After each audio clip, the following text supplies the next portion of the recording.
Qui, ici, aime les mathématiques? Oh, je ne m'attendais pas à voir autant de monde. C'est cool, on sera entre nous comme ça. Parce que moi, vous l'aurez compris, j'adore les maths. Et vous savez pourquoi j'aime ça? Car les maths servent à manger des langoustes. Et ça tombe bien, car j'adore les langoustes.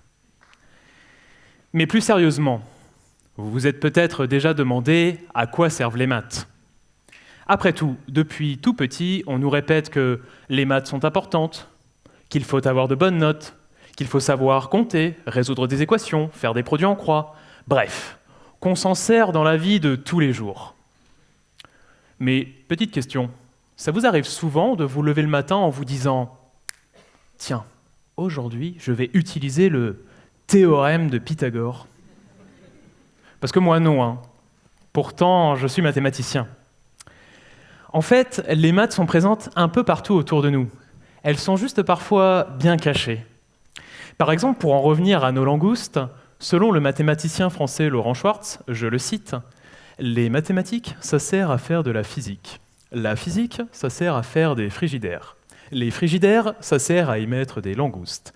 Et les langoustes sont mangées par les mathématiciens. » Et par vous aussi, d'ailleurs. Cet exemple montre que les maths sont aux physiciens ce que le marteau est au bricoleur, un outil. Après tout, personne ne s'est jamais levé un matin en se disant « je vais utiliser un marteau », sans aucune raison. Sinon, c'est un peu bizarre. En fait, il y a d'abord un besoin. Je dois planter un clou, donc j'utilise un marteau. Avec les maths, c'est exactement pareil. J'observe un phénomène physique que je veux expliquer, donc j'utilise des maths. Ce formidable outil nous permet de comprendre le monde qui nous entoure et de le déchiffrer. Cela nous permet de mieux interagir avec et de l'appréhender. C'est d'ailleurs dans cette logique-là que les maths sont apparues. Et ça ne date pas d'hier. On estime que les premières traces remontent à environ 20 000 ans avant Jésus-Christ. L'intuition nous permet de distinguer quand il y a un objet ou plusieurs objets. Par exemple, à cette époque, un berger voyait quand il y avait un mouton ou deux moutons. Mais ça se corse quand il y en a plus. Imaginez que notre berger est un troupeau de 56 moutons. Et il veut s'assurer qu'après une sortie, son troupeau revienne au complet. Un moyen astucieux était de les compter grâce à des cailloux. Pour chaque mouton qui sort de l'enclos, notre berger met un caillou dans sa sacoche. Puis, au retour à l'enclos, pour chaque mouton qui rentre, notre berger retire un caillou de sa sacoche. Et au final, s'il reste des cailloux dans la sacoche, c'est qu'un loup s'est sûrement bien régalé. Depuis, les maths ont bien grandi. Au-delà de compter et faire des calculs, leur utilité s'est bien diversifiée. Bon, je pense que ça ne surprendra personne si je dis que les maths, ça sert principalement à se prendre la tête. Et je ne blague pas. Notre cerveau est naturellement paresseux et a tendance à faire des raccourcis faciles. Par exemple, pour notre berger qui avait 56 moutons, s'il n'en a plus que 54 au retour à l'enclos, la différence est quasiment imperceptible sans les compter. Pour parler d'un exemple plus actuel, imaginez que vous alliez au supermarché pour acheter des pâtes. Vous voyez un paquet de 1 kg à 1,50 €, ça fait un peu cher le paquet, mais bon. Vous voyez un autre paquet d'1,5 kg à 2,30 €. Intuitivement, on se dit qu'il est plus intéressant d'acheter en grande quantité. En tout cas, c'est ce qu'un de mes potes parisiens m'a dit. Il était un peu fauché. Mais ici, ce n'est pas le cas. Avec un rapide produit en croix, on s'aperçoit que le prix au kilo du premier paquet est plus intéressant. Il ne faut jamais se fier à sa première impression. Les maths, c'est l'art de prendre du recul, d'analyser, de remettre en question et de prouver rigoureusement n'importe quelle affirmation. Mais je suis d'accord, raisonner, ça fait mal au crâne. Moi-même, ça m'arrive et c'est normal. Notre cerveau est un muscle. Quand on fait du sport, il nous arrive d'avoir des courbatures. Avec les maths, c'est pareil. Mais comme après avoir couru un marathon, on est fatigué, on est épuisé, on n'en peut plus. Mais quelle satisfaction incroyable d'y arriver, de résoudre un problème. C'est pour cette raison que j'ai décidé de faire de la recherche. Alors quand on n'est pas familier avec le monde de la recherche, on peut avoir cette impression que tout a déjà été découvert en maths. Moi aussi, je pensais ça quand j'ai commencé les études supérieures. Pourtant, c'est totalement l'inverse. On est très loin d'avoir décrypté tout le langage de l'univers. C'est même mieux. Plus on fait des découvertes, plus il y a de questions qui se posent. Pour ça, j'aime comparer la recherche en maths à un arbre. Un arbre ancestral dont je vais vous raconter l'histoire au travers mon domaine de recherche, la géométrie. À la base de notre arbre se trouvent les racines. Logique. Ce sont les fondements de la géométrie, et elles sont apparues pour répondre à diverses problématiques.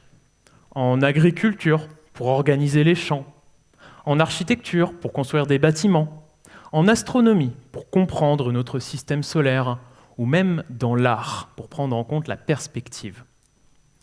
Je suis sûr que vous connaissez tous certaines de ces racines, comme le théorème de Pythagore ou celui de Thalès. Mais parmi cette multitude de racines, l'une d'elles va particulièrement attirer notre attention, la géométrie d'Euclide. Cette géométrie, c'est celle qu'on apprend à l'école en dessinant des figures à la règle et au compas. Et elle repose sur 5 postulats. Un postulat, en mathématiques, c'est une hypothèse tellement évidente, tellement logique, qu'on ne peut pas la prouver. Par exemple, l'un d'eux dit, vous êtes prêts, petit retour au collège, la somme des angles d'un triangle fait exactement 180 degrés. Un simple dessin permet rapidement de s'en convaincre. Vraiment. On est totalement sûr de ça. Pourtant, je vous ai dit qu'il ne faut jamais se fier à sa première impression, que les maths, c'est l'art de remettre tout en question. C'est exactement ce que firent plusieurs mathématiciens au XIXe siècle, en omettant ce 5e postulat et en suggérant qu'il existe des triangles dont la somme des angles ne vaut pas 180 degrés, on obtient des résultats plutôt surprenants. Ces nouvelles observations ont fait émerger une toute nouvelle géométrie intitulée pompeusement géométrie non euclidienne. On n'est pas très original en maths, je sais. Mais arrêtons-nous un instant. C'est quand même un peu bizarre, des triangles dont la somme des angles ne vaut pas 180 degrés. Ça ne peut pas exister. Je vous invite un jour à essayer cette petite expérience. Prenez un ballon de baudruche et dessinez dessus un triangle. En mesurant ces angles, vous trouverez bien 180 degrés, comme l'avait affirmé Euclide. Ensuite, gonflez le ballon, puis mesurez à nouveau chaque angle. Additionnez-les, et cette fois-ci, vous obtiendrez un résultat plus grand que 180 degrés. Voilà l'ingrédient qui vient de s'ajouter, qui n'était pas pris en compte en géométrie euclidienne, la courbure. Et rien de plus naturel que de reconsidérer la géométrie avec cette nouvelle notion. Notre Terre est sphérique, par exemple. En prenant en compte la courbure de notre planète, on sait comment faire voler des avions, comment bien calibrer des satellites, ou encore comment faire fonctionner nos GPS. Jusque-là, nous avons parlé des racines à travers la géométrie d'Euclide. Puis nous avons évoqué le tronc de notre arbre avec la géométrie non euclidienne. Et nous arrivons, je pense que vous avez tous la réponse, au sommet, au niveau des branches.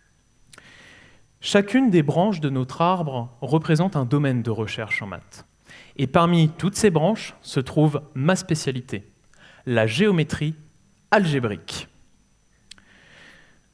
Ça peut faire peur, mais vous inquiétez pas, ça va aller. Dans celle-ci, on prend en compte la courbure, les symétries, la perspective et tout un tas de notions qui enrichissent la géométrie et permettent de comprendre les phénomènes les plus complexes qui nous entourent. Pour vous parler de l'objet de mes recherches, laissez-moi introduire une dernière notion, celle de singularité. Pour cela, imaginons un grand drap, bien tendu. Prenons une bille en plomb et posons-la dessus. Mécaniquement, le drap va se déformer et nous allons créer ce qu'on appelle une singularité. Une singularité, c'est un endroit qui est bizarre et étonnant sur ce drap. En géométrie algébrique, on s'intéresse à des surfaces, c'est-à-dire des objets géométriques en 2 dimensions, comme ce drap. Par exemple, les surfaces que j'étudie s'appellent surface K3. elles sont très complexes, très courbées, avec de nombreuses symétries de toutes parts et beaucoup de vides aussi, et des singularités ici et là. Mon but, et celui de nombreux géomètres algébristes, est de connaître toutes leurs propriétés.